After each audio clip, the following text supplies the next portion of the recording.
HKGPao and Silent Majority for Hong Kong jointly produced the program Political Mutants, Hong Kong's Gang of Four. Following our previous episode, we revisited former Chief Secretary for Administration Anson Chan Fang On Sen, whose chilling smile left Hong Kongers uneasy. In this episode, we take a closer look at another figure, a man wrapped in a democratic halo, shining bright on the outside, yet rotting within. Martin Lee Chu-ming, founding chairman of the Democratic Party. Today, Martin Lee is 87 years old, ranked first on the Hong Kong's list of senior counsels. Once he was chairman of the Bar Association, a respected member of the Basic Law Drafting Committee. Indeed, within the legal world, few names commanded such reference. From 1985 onward, he served as a legislative councillor and remained one until he gave up re-election after 2008. Judging by his resume alone, Martin Lee was undoubtedly one of the Hong Kong's most distinguished elite figures, both before and after the handover. And yet, how did this respected figure stray so far into open hostility towards his own country? How did reverence turn into rebellion and admiration into arrogance? Strangely, he became entrenched in blind worship of the West, nearly dragging Hong Kong itself into irreversible chaos.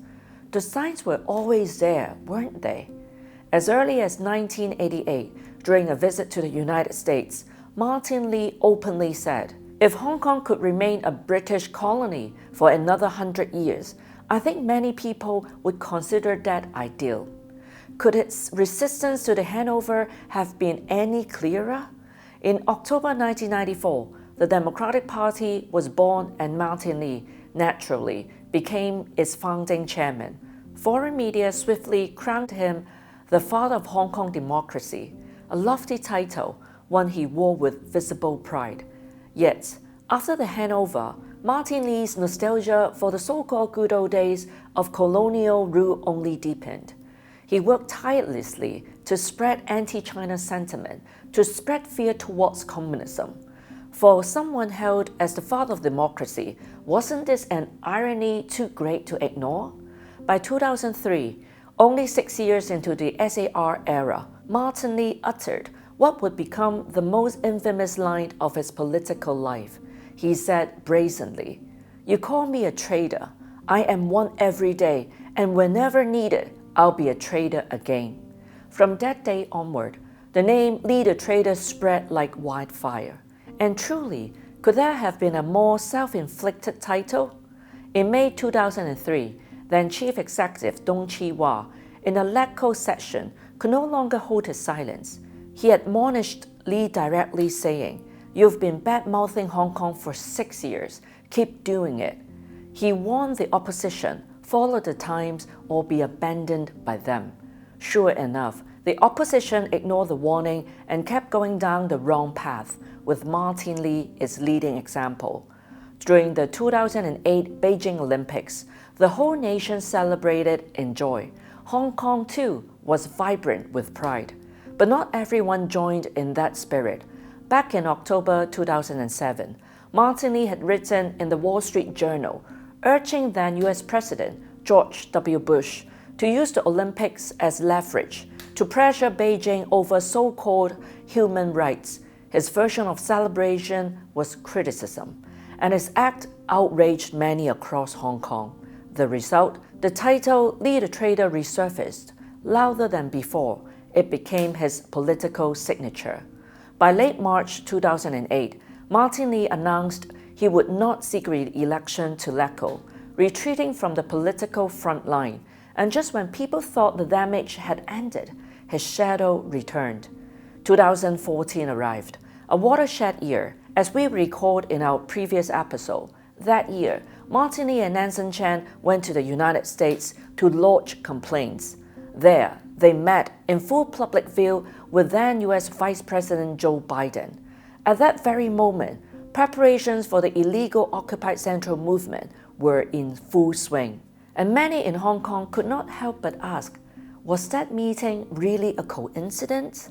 In early hours of September 28, 2014, organizer Benny Tai announced the official start of the illegal movement. Soon, Hong Kong's central districts were occupied for 79 days. Among those publicly seen in the occupied areas was Mockingly, identified by many as one of its masterminds. When the clearance operation came to a close, police escorted Lee away, yet he carried himself with arrogance, his demeanor unrepentant.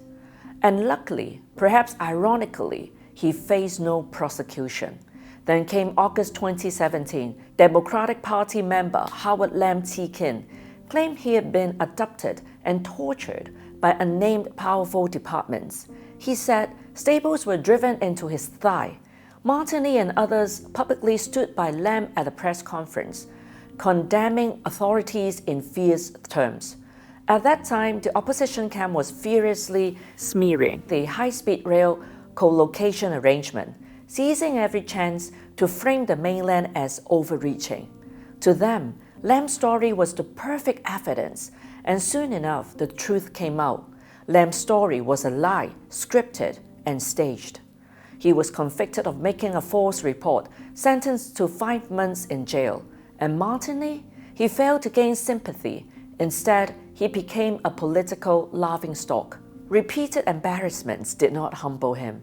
In May 2019, before the extradition bill turmoil erupted, Mockingly led yet another delegation, this time visiting the US and Canada, meeting with then Secretary of State Mike Pompeo, and then House Speaker Nancy Pelosi. Then in October, amid the height of violent protests, he and Jimmy Lai Chi-ying, founder of Next Digital, traveled again to the US. They met Pelosi once more.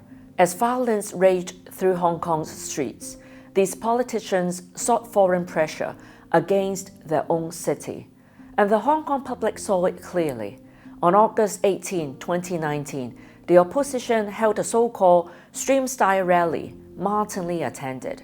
He was arrested in April 2020, and when he left the police station, he told reporters, "I feel great, no regrets, I'm proud." He claimed it was finally his chance to walk alongside outstanding young Hong Kongers and continue our path to democracy. But was that democracy or that romanticization of unrest? He painted imprisonment as pride, and that sent the wrong message to the public. In April 2021, Mockingly was convicted of organizing and participating in an unauthorized assembly, sentenced to 11 months in prison, suspended for 2 years. Though his appeal later overturned the charge of organizing, his conviction for participation remained. So the barrister who had spent his life playing politics saw his career collapse overnight, narrowly escaping prison. For a while, he kept a low profile. But soon, during Jimmy Lai's collusion with foreign forces case, an accomplice witness, Chen Chi-wah, revealed something stunning. Mockingly, he said, had been the go-between linking Jimmy Lai's fund to anti-Hong Kong newspapers' ads. And so, once again, people realized wherever harm befell Hong Kong, the name Mockingly was never far away. As an elder of the opposition camp, he took pride in being called a traitor, in breaking the law, in encouraging younger generations to stir chaos. Thus, his place among the Gang of Four was no accident. Then on December 27, 2024, the SAR government announced in the Gazette that Mockingly's title of Justice of the Peace was revoked. For most Hong Kongers, it was a punishment long overdue, though arriving far too late. Even now, foreign and yellow media rush to glorify him, still eager to place that false halo, the father of Hong Kong democracy. They paint him as a heroic figure who contributed to the city. But for many Hong Kongers, the truth is stark. The father of democracy who has harmed Hong Kong is a bitter irony indeed, laughable and lamentable.